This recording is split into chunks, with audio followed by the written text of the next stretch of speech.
Ça fait plaisir parce qu'il m'a dit qu'il connaissait la chaîne et tout. Ouais, donc, je suis abonné, je suis régulièrement les essais. Vidéos, oui, les essais de voitures que tu fais et tout. Parce que là, c'est là que je viens voir s'il y a de nouvelles sorties. Ah, c'est super sympa. Ouais. Si j'ai envie de changer de voiture, au moins je sais à quoi m'attendre. Ouais. Bonjour à tous, bienvenue sur 225 Motors. Aujourd'hui, je suis avec mon frérot Emmanuel, Mr. Badman Gang. Voilà, on va s'occuper un peu du Acura MDX. Donc c'est une voiture produite par Honda. Donc je peux dire même que c'est une Honda.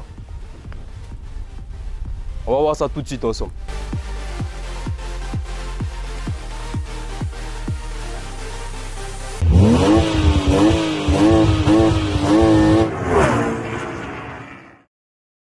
Donc là, nous sommes à bord du Acura. MDX, ouais, le Acura. Le Acura MDX. Donc bon, naturellement, vu qu'on est à l'intérieur, on va commencer par parler un peu de tout ce qui est confort, intérieur, aspect, habitacle, voilà exactement, tu as tout compris. Donc n'hésite pas, dis-moi un peu ce que tu penses du... Bon là, on a un petit revêtement semi, c'est même pas du bois, mais bon, ouais. Ça donne l'effet que ce soit ça. Ouais. Donc c'est plutôt pas mal, on a du cuir. Du cuir noir, ouais. Jusqu'à dans le coffre en fait. Ouais. C'est plutôt pas mal, c'est pour le petit côté haut de gamme. Ouais. Caméra de recul, caméra frontale. Non, pas frontale. Ah. Là quand même, c'est une voiture de 2010. Caméra de recul, c'est déjà bien. Ouais, c'est déjà pas mal, même si l'écran n'est plus très au goût du jour, on va dire. Exactement. Mais on comprend, c'est une voiture qui a facilement 11 ans. Bon. Mais bon, pour l'époque, c'est déjà pas mal.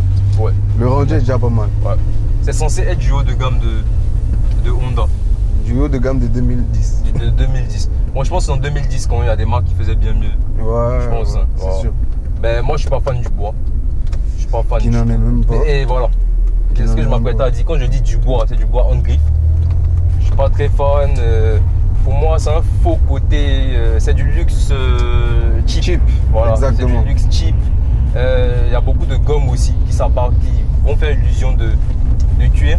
En vrai, ici on a beaucoup de gomme, donc ça reste du caoutchouc. Et ça en même temps ça sert à rien parce qu'avec un gros coup de soleil ça craque.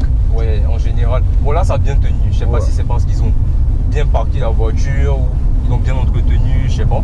Mais là ça a tenu, donc bon, là on peut leur accorder ce petit point. Voilà. On peut leur accorder ce petit point là et généralement dans l'habitacle, je ressens beaucoup d'espace, c'est très spacieux, voilà, c'est visible même. On a même des places arrière dans le coffre. Exactement, on a 2 places, donc c'est un véhicule de 7 places. Exactement. Pourtant, il n'est pas si grand que ça. En vrai, il est à peine plus grand que le Duster à l'avant. Hein. Légèrement plus grand. On n'est pas sur une taille de GLE ou quoi que ce soit. Non, il n'est pas imposant, mais bon. Il n'est pas du tout imposant. On s'attend pas à ce qu'il y ait des places derrière. Ouais, franchement, honnêtement, on a été surpris, faut le dire. On a en boîte automatique aussi. Boîte automatique à 6 rapports. Mais tu sens vraiment que bon, la boîte n'est pas toute récente. Parce que quand même j'ai eu quelques petits à-coups, mais j'avoue que pour un véhicule qui a plus de 10 ans encore, une fois de plus, c'est quelque chose de très fluide. Ça reste correct. Voilà, la console centrale aussi assez particulière. Tu vois, il y a énormément de boutons, tu as l'impression d'être une télécommande là, tellement il y en a. Bon, pour celui qui vient de monter dans la voiture, ou bien si c'est un véhicule que tu dois utiliser pendant 1 heure, tu n'auras jamais le temps de te familiariser avec toutes ces touches là, tu vois. Là, il faut quand même un temps d'adaptation. Bon, après, ça reste intuitif. Il y a quand même 2 ports pour les CD, hein. Je sais pas. 2 ports? Ouais, là. Ouais, c'est vrai en plus. Ah ouais, j'ai même pas fait attention, tu vois. Au milieu de tous ces boutons, on s'y perd. Mais franchement, ça va. 2 lecteurs CD. Bon, je sais pas si c'est ce qu'ils appelaient le luxe de Honda. Peut-être bien. Ouais, ça peut être ça. Peut-être il y a un chargeur aussi, je sais pas trop. On a un toit ouvrant, ça par contre. Bon point pour ça, c'est un de mes trucs favoris. On a ça là, qu'est-ce que c'est? Ça c'est un lecteur DVD. Ah ok, donc ça doit être pour le lecteur DVD. On a un volant 3 branches qui imite un peu le 4 branches avec les 2 parties en bas. Bon, honnêtement, je suis pas fan du volant. Je le dis tout de suite. Le plastique gris comme ça, très cheap. Même au niveau du logo. Ouais, tu vois, ça s'est barré. Ils ont pas fait d'effort. Non, ouais, ils n'ont pas. Franchement, même le logo, même dans le design du logo, je pense qu'ils auraient pu. Voilà quoi. Ça peut paraître original de dire que Honda c'est H, Acura c'est...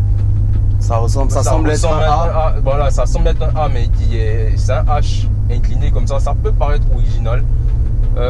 Mais bon, aujourd'hui, je pense qu'en 2010, et peut-être dans les années ça allait. Je pense qu'aujourd'hui, il faut essayer de redorer un peu tout ça, essayer de donner un petit coup de jeune. Voilà, rafraîchir un peu tout ça, on va dire. Bon, niveau confort, sinon dans les sièges et tout ça, tu te sens comment? Je suis plutôt à l'aise. Hein. Ça va, plutôt à l'aise. De toute façon, ça reste un siège en cuir, en quoi qu'on dise. C'est ça. Là, ils nous ont pas mis tout dessus, c'est du cuir, c'est du vrai. Ouais.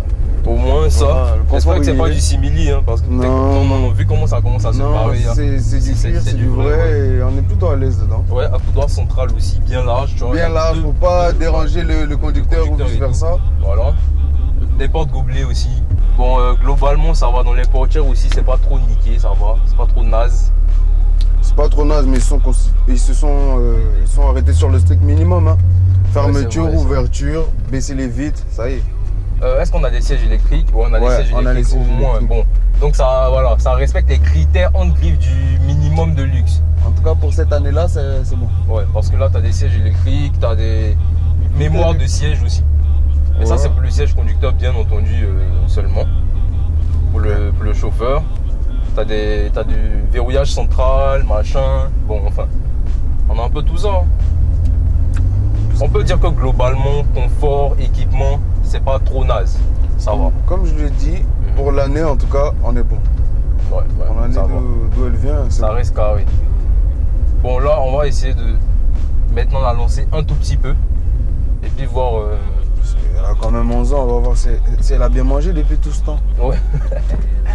On va voir si elle n'a pas trop le berry là. C'est un mode sport. Attends. On va passer le mode sport, bien sûr. Bon, je n'ai pas senti la différence avec le mode sport. Peut-être que dans les tours, ouais, quand même, là on a 5000 tours.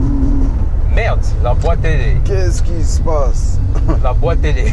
Non, comme on vous l'a dit, la voiture elle a assez vécu aussi. Hein. Putain là. Pas d'a priori, pas d'appréhension. Le ripteur que ça te. Non mais. Franchement à ce niveau là, je suis pas très fan. Niveau boîte c'est la merde, faut dire ce qu'il est.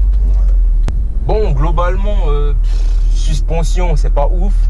Direction c'est pas ouf. Après ça peut être l'entretien du véhicule. C'est une voiture qu'on n'a pas testée neuve. Neuve, en sortie d'usine. C'est sûrement l'entretien du véhicule comme tu dis. Ouais. Et bon. En soi, si vous payez un véhicule comme ça, faut pas s'attendre à un truc de ouf. Hein. Quand même. Donc ça reste quand même optionné, quand même. Ça va. Ah ouais, c'était ça, DVD, tu vois. Ça c'est pour le lecteur DVD, on a un écran par ici. Donc, pour ce dont on parlait tout à l'heure, les deux entrées CD, c'est pour le CD et pour le DVD. Audio et DVD à l'arrière. Ouais. Ça doit être, voilà. C'est le truc qui me semble le plus logique. C'est pas ouf. Franchement, je veux pas faire de comparatif, mais je vais quand même en faire un, comparer un ML. Il pourrait faire une petite sortie de route quand même. Il n'est pas vraiment assis. Ouais. Après, j'espère vraiment que c'est parce que celle-là n'est pas bien entretenue et que c'est pas des voitures qui ont été conçues comme ça, parce que c'est pas ouf. Niveau suspension. Peut-être en sortie d'usine ou par un contre, peu faut plus préciser récent. que vu qu'on a une motorisation qui est, genre le freinage il est B, les disques sont B. Voilà. Donc je pense qu'on va mettre tous les défauts de ce véhicule-là sur l'entretien de celui-ci. Le compte de l'entretien, parce que là les disques de frein sont hyper voilés. C'est pas... Elle n'a pas été bien entretenue, je pense. Ou alors peut-être qu'elle vieillit mal aussi. C'est fort possible. Il y a des voitures qui vieillissent, mais mieux que ça, quoi. Mais c'est le matériel, hein. C'est au niveau de l'usine que tout ça se passe. Ouais, le freinage n'est pas ouf. En fait, j'ai tellement pas confiance que moi-même je calme le jeu. Ouais, j'ai pas envie de... Parce que le freinage est bien là tout de suite. Si la pédale fait pied au plancher, tu tires tout droit. Ouais, direct. Bon, globalement, elle monte bien dans les tours quand même. Faut préciser qu'on a un moteur de 3,7 litres avec 300 chevaux. 300 chevaux et 80 litres dans le réservoir. Ouais, pour le réservoir, capacité du réservoir. Donc, bon, faut préciser que c'est un moteur Atmo des années 2000. Voilà, donc ça consomme beaucoup. Elle a un bon poids aussi, c'est un bon bébé. Hein. 2 tonnes quand même, 2 tonnes 69. Ouais, 2 tonnes, voilà. Un peu plus de 2 tonnes, on va dire. Avec les passagers à l'intérieur, ça doit vite partir à 2 tonnes 3, 2 tonnes 4. Ouais. Si la voiture elle est pleine, tout ça.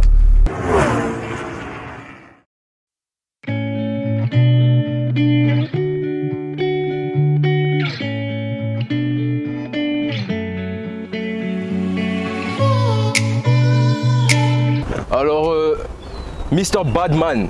On parlait de l'extérieur. Ouais, l'extérieur. Alors la voiture n'est pas aussi bad que toi. Hein. Surtout l'avant. Ouais, ça fait trop. Au pire, l'avant, en fait, il est bad. Il est grave pas bon. Dans ce sens-là, ouais, peut-être. Ouais. Alors, j'aime pas déjà la calandre comme ça, cheap. Tu vois? Non. Ça, là, ça peut péter à tout moment. Là, c'est le premier point. La fente qu'ils ont mis là. Tu vois? Je sais même pas si ça travaille sur l'aérodynamisme de la voiture. Normalement, ça devrait le faire. Mais je préfère sacrifier l'aérodynamique pour avoir une belle calandre, une belle face agressive, que ce machin qui fait pigeon, tu vois, qui est en train de picorer. Un petit bec. Ouais, un petit bec, machin. La preuve, on est que la plaque même est obligée d'être inclinée parce que ça ne passe pas, ça peut pas être plat.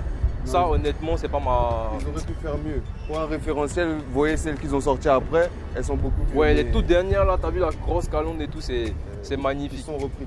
Sinon, les optiques, quand tu les isoles de la face avant, c'est-à-dire tu regardes pas toute la face avant, tu regardes que l'optique, ça reste pas mal, ça peut être correct, ça ressemble même à un truc de Ford par exemple. Si tu regardes juste l'optique, juste ça. Tu vois, avec le machin, le truc orange sur le côté. Dans ton sens. Ouais. Pour le moment, je dirais les optiques sont pas si mal que ça. Là où ils se sont un peu plantés pour moi, c'est pare-choc, face avant, calandre. Pour moi, c'est voilà quoi. C'est pas trop ça. On est d'accord sur ce point. Alors, dans l'ensemble, la couleur noire. Passe partout. Passe partout, logique, ça va. Bon, ça va avec, en tout cas, ça passe avec nous en tout cas. Classique. Ça, c'est sûr. On est assorti à la voiture aujourd'hui. Oh, les jantes, 18 pouces, c'est bien, c'est costaud quand même. Mais pour un véhicule comme ça, visuellement parlant, c'est pas très beau. Ouf. Esthétiquement, ça reste banal. Après, Honda, c'est une marque qui est, je peux dire, très simple, peut-être trop simple. Ça fait que c'est très fiable, ce sont de très bonnes marques, mais ça peut devenir vite lassant. Les jantes, je suis pas fan. Par contre, le marche-pied, c'est pas mal, mais ça a mal vieilli. Ça commence à se dégrader. Ouais, on a du chrome dans les portières aussi, donc ça contraste avec la couleur noire même du véhicule. On a du chrome aussi autour des vitres et de la custode là-bas à l'arrière. Sur le haut. Sur le toit, les barres de toit.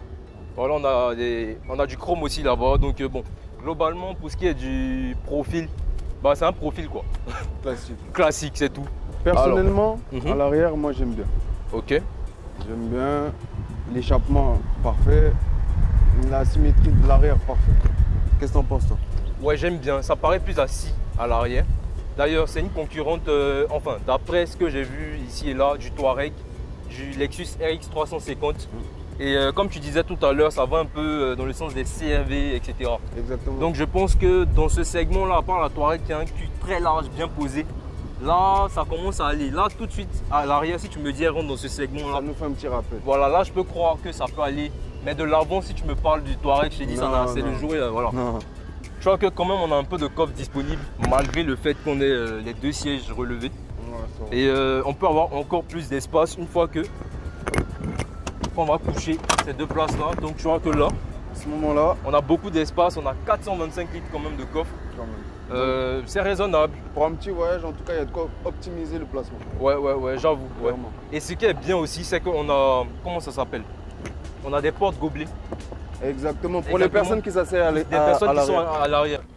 Bon, ouais, là, on a un accoudoir ici. Pas trop mal, avec des portes gobelets. De quoi pas se bousculer. Voilà, des touches pour le lecteur DVD, l'écran par ici qui descend. On a 3 prises jack. Ouais, à l'arrière, là, comme ça. De l'écran DVD. Ouais, pas mal. Et on a des commodités pour la clim ici. Donc on a un clim vraiment bizone, peut-être même trizone même sur ce véhicule-là. Donc franchement, dans l'ensemble, je pense que c'est carré. Aussi les sièges chauffants. Ouais, les sièges chauffants à l'avant et à l'arrière aussi. Et on a assez d'espace aux jambes. Ouais, et une bonne garde au toit. Donc franchement, dans l'ensemble, au niveau confort, la voiture passe. Pour un petit voyage, en tout cas, c'est parfait. Avec la petite famille, c'est parfait. C'est pas une sportive, c'est pas, voilà, là, oubliez ça tout de suite. Alors c'était l'essai du Acura MDX. Merci les amis de nous avoir suivis. Merci Badman d'avoir participé. Merci à toi pour l'invitation. Voilà, donc n'hésitez pas à aller voir son Instagram, c'est Shambles. Ça sera écrit dans la description de la vidéo. Voilà, on va mettre ça dans la description et tout. Il a des sons pas mal et tout ça, donc allez-y supportez et tout. Allez, je vous dis merci d'avoir suivi cette vidéo et à très bientôt les amis et ciao.